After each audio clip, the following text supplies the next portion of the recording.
ಸಂಧಿ 4. ಸೂಚನೆ: ಭರತ ವಂಶದೊಳೈದು ಮಿಗೆ 100 ಕುಮಾರರು ಪಾಂಡು ಧೃತರಾಷ್ಟ್ರರಿಗೆ ಜನಿಸಿದ ರಮಲ ಮುನಿ ಮಂತ್ರೋಪದೇಶದಲ್ಲಿ. ಭರತ ವಂಶದಲ್ಲಿ ಪಾಂಡುವಿಗೆ 5 ಮಕ್ಕಳು, ಧೃತರಾಷ್ಟ್ರನಿಗೆ 100 ಜನ ಮಕ್ಕಳು ಮಂತ್ರೋಪದೇಶದಿಂದ ಜನಿಸಿದರು.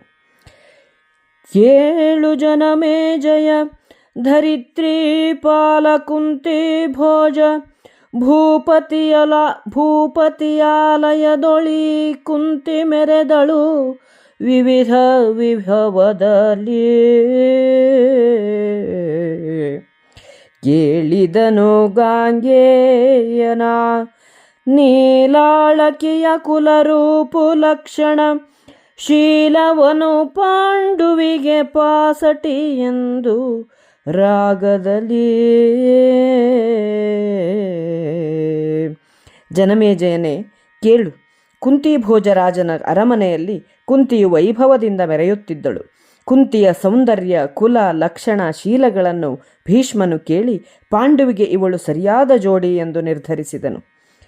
ಕರೆಸಿ ಕುಂತಿ ಭೋಜನನು ಸತ್ಕರಿಸಿ ಕುಂತಿಯ ಪಾಂಡುವಿಗೆ ಭೂಸುರರ ಮತದಿಂದಗ್ನಿ ಸಾಕ್ಷಿಕ ವರ ವಿವಾಹವನು. ಪರಮ ವಿಭವದಲೆಸಗಿ ಮದ್ರೇಶ್ವರನನು ಮಾದ್ರಿಯನು ಪಾಂಡುವಿಗರಸಿಯನು ಮಾಡಿದನು ವೈವಾಹಿಕ ಮುಹೂರ್ತದಲ್ಲಿ. ಕುಂತಿ ಭೋಜನನ್ನು ಸನ್ಮಾನಪೂರ್ವಕವಾಗಿ ಕರೆಸಿ ಸತ್ಕರಿಸಿದನು. ಬ್ರಾಹ್ಮಣರ ಅಭಿಪ್ರಾಯವನ್ನು ಕೇಳಿ ಅಗ್ನಿಸಾಕ್ಷಿಯಾಗಿ ಪಾಂಡು ಕುಂತಿಯರ ವಿವಾಹ ಮಹೋತ್ಸವವನ್ನು ಮಾಡಿಸಿದನು. ಅದೇ ಮುಹೂರ್ತದಲ್ಲಿ ಮದ್ರದೇಶದ ದೊರೆಯಾದ ಶಲ್ಯನ ತಂಗಿ ಮಾದ್ರಿಗೂ ಪಾಂಡುವಿಗೂ ವಿವಾಹವನ್ನು ನೆರವೇರಿಸಿದನು. ವರ ವಿವಾಹ ಮುಹೂರ್ತ ಸಮನಂತರ ಸುಲಗ್ನದೊಳಖಿಳ ರಾಜ್ಯದ ಧುರದ ನಿರ್ವಾಹಕ ಮಹಾಪಟ್ಟಾಭಿಷೇಚನವಾ. ಧುರದ ನಿರ್ವಾಹಕ ಮಹಾಪಟ್ಟಾಭಿಷೇಚನವಾ.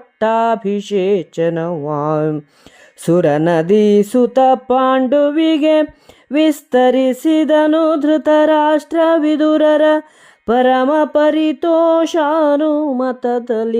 ಮೆರೆದುದ ವಿಭವ. ವಿವಾಹವಾದ ಮೇಲೆ ಒಳ್ಳೆಯ ಮುಹೂರ್ತದಲ್ಲಿ ಧೃತರಾಷ್ಟ್ರ ವಿದುರರ ಸಮ್ಮತಿಯಂತೆ ಪಾಂಡುವಿಗೆ ರಾಜ್ಯ ಪಟ್ಟಾಭಿಷೇಕವನ್ನು ನೆರವೇರಿಸಿದನು. ಸೋಮಕುಲದವರಲಿ ಭವತ್ ಪ್ರಪಿತಾಮಹನವೋಲ್ ಧರ್ಮದಲ್ಲಿ, ಸಂಗ್ರಾಮದಲ್ಲಿ, ಸತ್ಯದಲ್ಲಿ, ಸಾಹಿತ್ಯದಲ್ಲಿ, ವಿನಯದಲ್ಲಿ, ಸಾಮದಲ್ಲಿ, ಶೌರ್ಯದಲ್ಲಿ, ಸುಜನ ಪ್ರೇಮದಲ್ಲಿ, ನೀತಿಯಲ್ಲಿ, ದೃಢದಲ್ಲಿ, ಭೂಮಿಯಲ್ಲಿ ನಾ ಕಾಣೆನವನೀ ಪಾಲ ಕೇಳೆಂದ.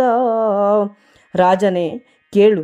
ಚಂದ್ರವಂಶದ ರಾಜರಲ್ಲಿ ಪಾಂಡುರಾಜನಿಗೆ ಧರ್ಮ, ಪರಾಕ್ರಮ, ಸತ್ಯ, ಸಾಹಿತ್ಯ, ವಿನಯ, ಸಾಮ, ಶೌರ್ಯ, ನೀತಿ, ದೃಢತೆ, ಸತ್ಸಂಗಗಳಲ್ಲಿ ಸರಿಸಾಟಿಯಾದ ರಾಜರನ್ನು ನಾನು ಕಾಣೆ.